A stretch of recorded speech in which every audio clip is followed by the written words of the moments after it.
So let me give you 5 steps to really utilizing the power of positive thinking, even though I said this is about negative thinking. And then let me show you how to use negative thinking in an assignment, how to make negative thinking something that's useful for you. So step number 1, decide to develop the habit right now, the habit of focusing on what's right in your world instead of what's wrong. The habit of focusing on what you do have instead of what you don't have in a situation. And as basic as that is, and as well as you know it, you've got to make it a habit. Because those habits form the chain of your ultimate character, of who you become and how you end up living your life.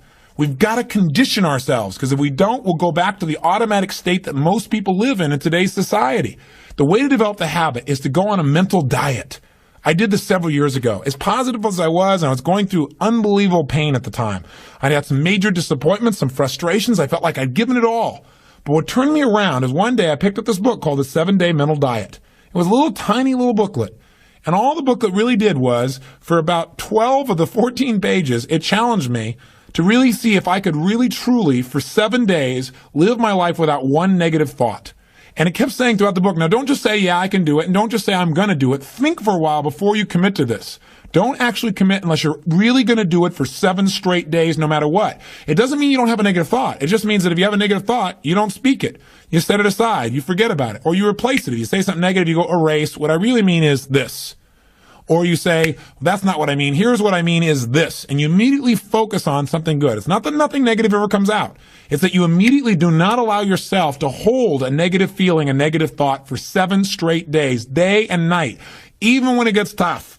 Even when somebody disappoints you, even when you get frustrated, even when you give your all and it still turns up lousy. Listen, if all I did was rant and rave on this tape and you didn't listen to anything else I said, but you took on this 7-day challenge, you can't believe what it'll do to your life. Now, I got to tell you, when I first read the book, I thought, wait a second, being positive isn't going to change my life. I got to deal with the real problems around me, those real challenges that are out there. I don't want to just be positive. Somebody says, how's it going? I go, I'm doing great. And they go, why? You go, I don't know, but I just feel good. I don't want to be that way. I want to be real. I want to be on top of things. But you know what? I thought, wait a second. I can be positive about solutions. I can still notice that there's some challenges out there without being negative about it. I can look at the challenges and say, okay, here's what's good about this. Here's how we can use this. Here's how we can turn this thing around. And continue to focus on that. So I took on the challenge for 7 days, changed my life. Now, by the way, one of the keys is you have to have 7 straight days of being absolutely positive. Not one negative thought, not one negative expression that you hold on to. Got to let go of it immediately. If you do not do this, if you're 3 days into it and you do well, and then you have a bunch of negativity, you got to start over. And you know what? After you go about 4, 5, 6 days in a row doing really well, something major negative is going to happen. How's that for some positive programming? But what it is a test to see how committed you really are. I'll tell you something. After 7 days, you feel like a different person. People around you respond to you like you're different as well. All you want to do is establish the habit of noticing what you do have instead of what you don't have.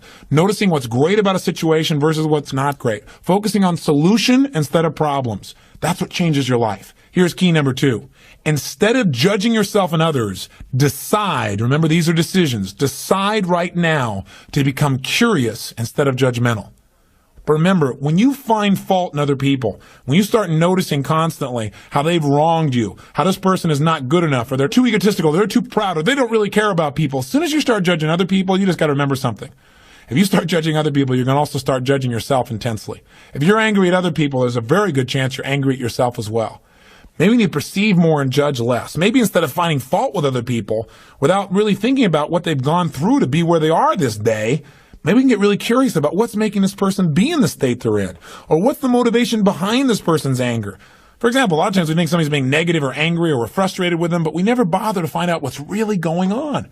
I know myself, I was at a party recently and I fell prey to this. There was a woman who came to the party. Everybody behind her back was talking about how unbelievably egotistical this woman is, how negative she was. But you know what? I sat next to her at dinner time and I got a chance to really find out who she was. I got curious about her. And I began to find out about all the pain she'd been through in her life. When I realized was this woman was just barely hanging on to her life. She just needed to know that people cared, but she was so afraid of being rejected that she put out this ego because she didn't want someone to reject her, so she figured she'd reject them first. And I got a chance to really know her, and she was a wonderful person. I'll tell you something else we've got to be careful of that ties in with this, of our being judgmental. Out of our fear of having heroes in our society today, we seem to try and consume them and destroy them as quick as we can. We try to find something that's wrong with our heroes because, boy, we don't want another Jim Jones. We don't want another Jim Baker. Remember, we got to judge less, perceive more. We got to get curious. Instead of living in a society where we're so afraid, We're so afraid to believe in anything or anyone that we believe in nothing at all, and we lose our power of positive thinking. We try to protect ourselves from things we maybe not even need to protect ourselves from. Or we live in a society where we try and destroy our heroes, where we take somebody like Barbara Walters, an incredible broadcaster, a woman of incredible integrity, who gets nailed by one person in a book, and it's in every newspaper across the land, how she probably stomped on people to get where she was. That's absurd. Or Martin Luther King, after he's passed on, somebody comes back and stomps all over his career and his reputation. Is that the society we want to live in? Any person who takes glee in watching another person's pain will experience plenty of pain themselves. Remember the quote, "He who was without sin, let him cast the first stone." The bottom line is, if you go looking for brown, you're going to find it anywhere you look for it, in others or yourself. Free yourself from the disease of making others wrong, and you'll free yourself from the disease of making yourself wrong. You have a lot more energy to create solution instead of problems. It's part of the power of positive thinking instead of falling for the destructive power of negative thinking. If you want to get curious, just ask yourself, what do I like about this person? Wonder what's going on with this person that would make them feel this way. How could I help this person? As you ask these kinds of questions, you may learn something about how human beings operate, about their motivations, maybe even some things about how to support yourself as you try to support others. Remember, get curious instead of judgmental. Here's key number 3. If you really want to develop the power of positive thinking as a habit, as a lifestyle, as a strategy for success, then decide right now to find something to appreciate from any seemingly negative person or situation. And develop the habit of giving compliments. See, if you really want to have some more positive feelings in your life, you got to keep focusing on what's right. You got to get curious. And most importantly, you got to find something to appreciate even in the tough times. Because in reality, as we've talked about so often before, the toughest times in your life sometimes provide you with the real resources to change your life. So what we've got to do is find something to appreciate. Not someday when things work out. We got to appreciate where we are right now. And this is something I talked to my daughter Jolie about today. Because she's in an experience today where I thought, well, gosh, she's not being very positive. And I'm going to talk about positive thinking. Because she came in to see me and she's feeling really sad. She's feeling really down, feeling really frustrated. And you know what her problem is? Her problem is she tried out and won the right to be amongst 3 girls who dance in the electric light parade at Disneyland. And that was about 3 or 4 months ago. She's been going there after school every day, driving from San Diego up to Anaheim, burning herself into the ground, getting up and going to school to be a straight A student still, and trying to visit with her family and her boyfriend. And she found herself maxing out. Now think about her problem. Her problem is that she gets to be at Disneyland and fulfill a childhood fantasy. Her problem is that she loves her family and wants to be with them as well. Her problem is she loves to be at school and really do that. Her problem is she has so much abundance that she has to figure out how to get it all in one day, and she can't do it. And she's physically burning out. That's her problem. And you know what? She says, gosh, I want to be home. I want to be with you guys and all these things. I don't want to miss out on all this great time we have together. I want to be with you guys. I said, but honey, look what you're doing. She goes, yeah, I don't want to miss out on Disneyland either. I don't want to miss out on my career and what I'm doing and what's going on. What's the problem? The problem is she's finding out what's negative in both situations. She's focusing on what she doesn't have instead of what she does have. Now, I could be negative about that and say, gosh, be more positive. But you know what? In reality, I realized being negative in this situation may not be bad. What do I mean? I don't mean being negative. I mean being intelligent. I mean being critical in your thinking. Seeing what you don't have is sometimes useful too. This is what I promised you in terms of the power of negative thinking. Here's how negative thinking can be useful. I sat down with her and I said, honey, let's look at the advantages and disadvantages of both. Let's not just be positive. Let's look at it. The whole thing is positive. Let's know that no matter what you choose, you've won. You have what most people dream about. But for a moment, let's be a little bit critical. What do you love about Disneyland? What's great about it? What is it giving you? And let's ask the question that maybe we don't ask very times when we're just being purely positive. What isn't it giving you? What are you afraid about? What are you missing by being there? What's great about being at home more? What's great about those things? What's not great about that? Be honest. If you were there, what might happen that's not good? What might you miss out on? And you know what? By getting her to use both positive and negative thinking, or to be more accurate, positive thinking and some critical thinking, looking at what isn't there for the moment, what she is missing out on, and allowing that pain to motivate her, she was able to clarify what's most important in her life and what's the best way to do that. And she came up with a plan that totally empowered her. And after a couple hours of conversation and fun, she looks better than she has in about 6 months because she's finally resolved what's most important. And sometimes just being positive and keeping a stiff upper lip isn't enough.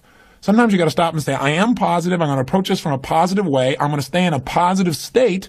But I'm going to ask some questions some people may think of as negative, which is, what isn't working? Because if you're not willing to look at what isn't working, you can get yourself in trouble. So when I say number 3 is develop the habit of noticing something you can appreciate out of the situation, even something that seems to be negative. What I mean by that is find out what's working, but also appreciate what isn't working. Appreciate it enough that maybe it creates enough pain for you to want to make a change. Hey, being purely positive all the time is not the ultimate solution. Being purely positive 98% of the time to me is the solution. Remember our steps. Number 1, you're going to focus on how it really is. And that's what we did today. Jolie and I sat down and said, let's see how it really is. And let's not just be positive. Let's stop for a second. How is it really? What's good? What isn't good? What's great? What isn't great in this context? Everything is great, but comparatively, what's great? What's not in both situations? Now, how do you really want it? And she decided how she wanted it. Now, what are we going to do to make that happen? And she began to take actions that have changed her life. Probably will affect the direction of her life, maybe even her career. And she feels joyous and excited because she went through the steps. That's the balance between positive and negative thinking. But one thing you got to remember, you're going to spend most of your time being positive. Once you see how it is, that's it. Decide what you want and make it happen. Don't keep going back and saying, oh yeah, but it's not working. See, balance doesn't mean you spend 50% of your time positive and 50% of the time negative. Remember, balance on a human scale is a little different. Negative experiences are dense, and it doesn't take a lot of those focuses of negative to weigh a lot in your life. Make sure your focus is primarily positive, but at times, at special times that you designate, you're going to say, hey, what isn't working? And allow that pain to drive you to do something that's very positive. That'll change your life. Here's key number 4. Decide not to be perfect. You say, what? I said, decide not to be perfect. One way to make sure you're negative is always trying to be perfect. Because you know what? You're always going to notice you're not. Because you're this thing called a human being.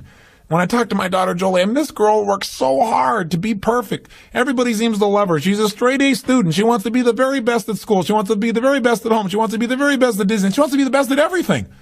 And I'm trying to be the best constantly. In the past, she always noticed what wasn't perfect, and that created pain. So you can't do that. You're going to screw up. You're going to be negative. Things are going to happen where you don't follow through on what you know. You're going to make poor decisions.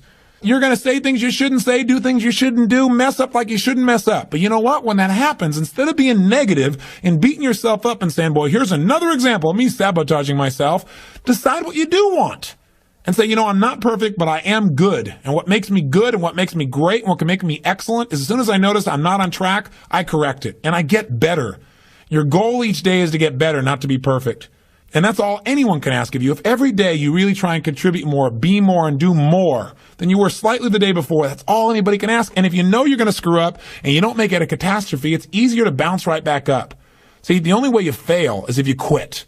But if you learn something and you expand from it and you make some new decisions that enhance your life and the people you care about, then there is no failure. Don't try to be perfect because you'll never succeed. And here's the final one, key number 5. Decide to develop the habit of using the F word, faith. Make sure that you're in the position of utilizing the tool that really positive thinking is about. Positive thinking, I've said it over and over again, really is just the power to believe. And as you believe, so is it done unto you. As you believe, so it's created. You need to make certain that you create that certainty inside yourself. And you know what? You and I both know there are going to be times when it looks grim. And the only power you really have is that power to have faith. To step forth and say, I'm going to put myself on the line. I'm going to have the courage to overcome my fears and to take action, even though it may not work out. Even though I may put out my love and it may not be reciprocated, I'm still going to put myself on the line. Because if I don't, that's the only way I can fail. See, without faith, nothing exists. And remember one more thing. No matter how bad it seems, this too will pass. That you've made it this far. You've been through tough times. Times when you didn't think you could pull it off. And you've made it. If you've made it through all the challenges of your past and your life still works, you still seem to be somewhat happy, you're still standing, as they say, then gosh darn it, you're successful. And you can make it through this too. It's the thing that'll pull you through. Faith is still the power. It's your ultimate power.